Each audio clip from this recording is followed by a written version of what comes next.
بسم اللہ الرحمن الرحیم. خواتین حضرات السلام علیکم.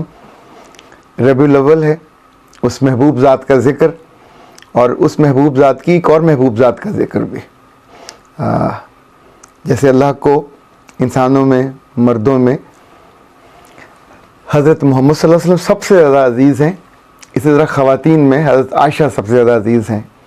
یہ وہ خوشبخت خاتون ہیں جسے اللہ نے خود منتخب کیا اپنے محبوب رسول صلی اللہ علیہ وسلم کی ہم سفر بننے کے لیے. یہ وہ خاتون ہیں جن کے لیے حضرت جبرائیل السلام لایا کرتے تھے. یہ وہ عظیم خاتون ہیں جن کو اللہ کے رسول محبت سے کبھی عائش کہتے، کبھی حمیرہ کہتے. یہ ایسی خاتون ہیں جنہوں نے لمبی بیوگی کی عمر پائی. بہت کم عمر میں ان کی شادی ہوئی اور اس کے بعد اللہ کے رسول فوت ہوئے تو ان کو لمبی بیوگی کی عمر گزارنی پڑی.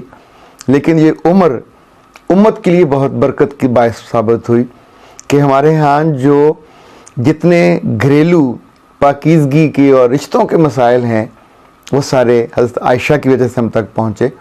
کوئی 2600 احادیث ہیں جو انہوں نے ان سے روایت ہیں، اور ان کے عہد میں جتنے بڑے بڑے جید صحابہ تھے، نوجوان تھے، وہ سب ان کے پاس جاتے تھے، جا کے پوچھتے تھے اور زندگی کا علم حاصل کرتے تھے.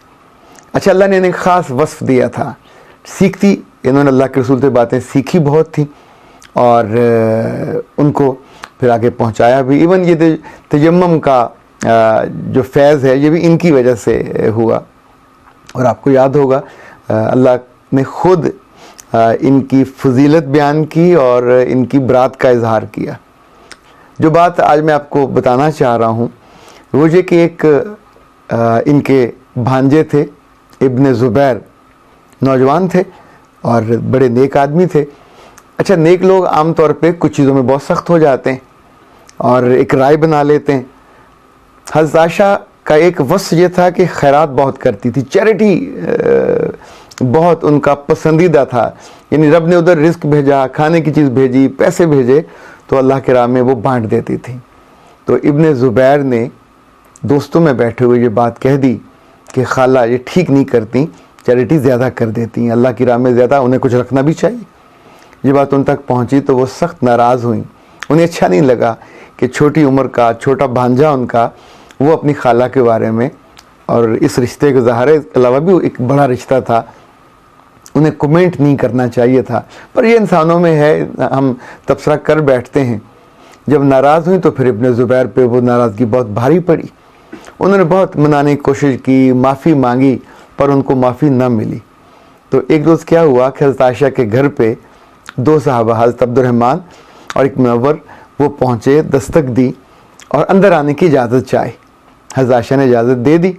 جب وہ اندر تشریف لے آئے گھر کے اندر تو ابن زبیر ان کے ساتھ ہی گھر میں داخل ہوئے اور آگے پردہ تھا، انہوں نے پردہ ہٹایا اور اندر جا کے خالہ سے لپٹ گئے اور رونے لگے. اور روتے روتے انہوں نے معافی کے لیے پھر فرمائش کی. حضرت عائشہ نے کہا نہیں، میں تمہیں معاف نہیں کروں گی، اور میں نے قسم اٹھائی میں تمہیں معاف نہیں کروں گی، اتنا مجھے تم پہ غصہ ہے. جب یہ بات انہوں نے کہی تو حضرت عبد الرحمن نے دھیرے سے کہا اماں، جو ذات سب سے زیادہ ہمیں محبوب ہے اور جو آپ کی زندگی کا بھی مرکز اور محور رہی ہے، اس نے تو فرمایا تھا کہ جب کوئی معافی مانگے تو معاف کر دیا کرو، اور کسی سے ناراض جب ہو جاؤ تو تم کو صرف 3 دن ناراض رہنے کا حق ہے، اس سے زیادہ نہیں. تو آپ کیسے ان کی ناراضگی کو موڑ رہی ہیں. اچھا، جب یہ بات سنی تو حضرت عائشہ زارو قطع رونے لگی. انہیں احساس ہوا کہ فی الواقع انہوں نے اس عظیم نبی اور رسول کی جو کہی بات تھی وہ اس کو اگنور کر بیٹھی. انہوں نے اس موقع پہ جو اپنا عہد کیا ہوا تھا یا اپنے آپ سے طے کیا ہوا تھا، قسم لی ہوئی تھی، وہ توڑی. ابن زبیر کو معاف کیا، اور صرف معاف نہیں کیا، چونکہ آپ کو قسم توڑنے کا پھر ہرجانہ دینا پڑتا ہے، تو 40 غلام انہوں نے آزاد کیے. انہیں جب جب یہ بات یاد آتی تھی رویا کرتی تھی. خواتین حضرات، یہ جو محبت ہے یہ بدلتی ہے. یہ غصے کو، یہ آپ کے اندر کے جذبات کو، کبھی کبھی جب ہم غلط فیصلہ کر بیٹھیں تو یہ محبت ہے جو ہمیں آ کے احساس دلاتی ہے کہ تم سے غلطی ہوئی. اور حضرت عائشہ تو وہ عظیم خاتون ہیں کہ ایک اور موقع پہ بھی جب جنگ جمل میں حضرت علی کے ساتھ لڑائی کا واقعہ ہوا تو انہیں یاد آیا کہ اللہ کے رسول نے کہا تھا کہ فلاں صحابی جس لشکر میں بھی ہوگا وہ غلطی پہ ہوگا، اور وہ اتفاق سے ان کے لشکر میں تھا. پھر انہوں نے حضرت علی کے ساتھ نہ صرف اس وقت بھی ان کو افسوس ہوا، جب انہیں یاد آتا تھا، انہیں تکلیف ہوتی تھی، دکھ ہوتا تھا. اچھا، ان عظیم خاتون کے جو عظیم والد تھے حضرت ابو بکر، وہ بھی اللہ کے رسول کے ساتھ بہت محبت میں جڑے ہوئے تھے. آپ جانتے ہیں یار غار تھے ان کے. ایک دفعہ یہ ہوا کہ حضرت عمر اور حضرت ابو بکر دونوں جا رہے تھے تو کسی بات پہ دونوں میں تلخی ہو گئی. تلخی ہوئی تو حضرت عمر کو زیادہ غصہ آیا، وہ ویسے بھی غصے والے تھے، تو انہوں نے زیادہ موڈ بنایا اور آگے آگے چلے. ان کی ناراضگی دیکھ کر حضرت ابو بکر نے ان سے سوری کیا، ان سے معذرت کی. حضرت عمر نے ان کی معذرت قبول نہیں کی، یہاں تک کہ ان کا گھر آ گیا. جب وہ دروازے پہ پہنچے حضرت ابو بکر نے پھر ان سے معذرت کی. انہوں نے ان کی طرف دیکھا اور غصے میں دروازہ ان پہ بند کر دیا. حضرت ابو بکر وہاں سے اللہ کے رسول کے پاس آئے اور بڑے افسردہ تھے، اور آ کے کہا کہ یا رسول اللہ یہ ہوا، میں نے تو معافی مانگی تھی، میں نے تو معذرت کی تھی، اور انہوں نے قبول نہیں کی اور اندر چلے گئے.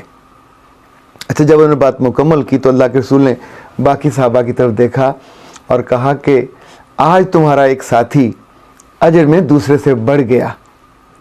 یہ ان کی معذرت کرنے کے حوالے سے اظہار تھا. اچھا، اسی دوران حضرت عمر آ گئے اور آ کے بیٹھے، وہ شرمندہ تھے. اللہ کے رسول نے جب ان کو تھوڑا ڈانٹا، ان کے بارے میں کچھ لفظ ایسے کہے، تو حضرت ابو بکر کو برا لگا کہ میرے دوست کو ڈانٹ پڑ رہی ہے، جب کچھ انہیں اس طرح کے لفظ سننے پڑ رہے ہیں، تو فوراً انہوں نے وہ الزام اپنے ذمہ لے لیا کہ یا رسول اللہ صلی اللہ علیہ وسلم غلطی میری تھی، مجھے یہ نہیں کہنا چاہیے تھا. اچھا، اس موقع پہ یہ بخاری کی حدیث ہے، اللہ کے رسول نے کہا لوگو تمہیں کیا ہو گیا ہے؟ تم کسی ایک ایسے بندے کو بھی نہیں چھوڑتے میری وجہ سے، جو مجھے عزیز ہے، جو مجھے دوست. یہ اس فرد کے بارے میں انہوں نے کہا جو واقعتاً ان کا دوست تھا، ان کا عزیز. پھر انہوں نے اس کی فضیلت بیان کرتے ہوئے جملہ کہا کہ جب میں نے نبوت کا لوگوں کو بتایا کہ مجھے اللہ نے اپنا نبی بنایا ہے تو تم سب نے میرا انکار کیا اور کہا نہیں، یہ جھوٹ ہے.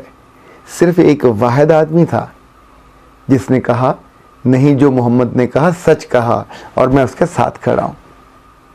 اب سوچیں، اللہ کے رسول کے ساتھ اتنا قریبی تعلق، ان کے سچے ہونے کی گواہی دینے کا، کہ عمر بھر کے لیے اللہ نے اور اللہ کے رسول نے ان کو اپنا رفیق بنایا، اپنا عزیز بنایا.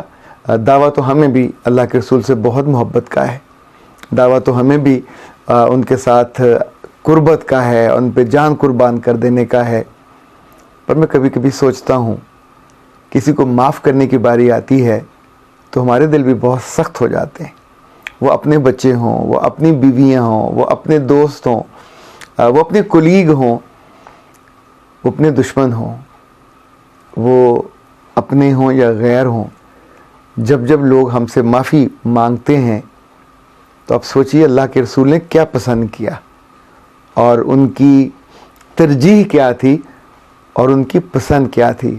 یہ جو محبت ہے یہ کہنے سے نہیں ہوتی، محبت تو بدلنے سے ہوتی ہے، محبت تو ڈھلنے سے ہوتی ہے، محبت تو اپنے من کو، اپنے خیال کو ڈھال دینے سے ہوتی ہے. ورنہ تو سارے دعوے رہ جاتے ہیں، اور دعووں کے بارے میں کہا جاتا ہے کہ یہ ثبوت مانگتے ہیں، ثبوت نہ ہو تو منہ پہ مارے جاتے ہیں. میرا رب ہم سب کی محبت کو قبول کرے اور ہمیں اپنے عزیزوں کو اور غیروں کو آسانی کے ساتھ معاف کرنے کا جو شرف ہے وہ عطا کرے، تاکہ ہم زندگی کو مشکل نہ بنائیں. سلامت رہیے اور سلامتی کا باعث بنتے رہیے. السلام علیکم.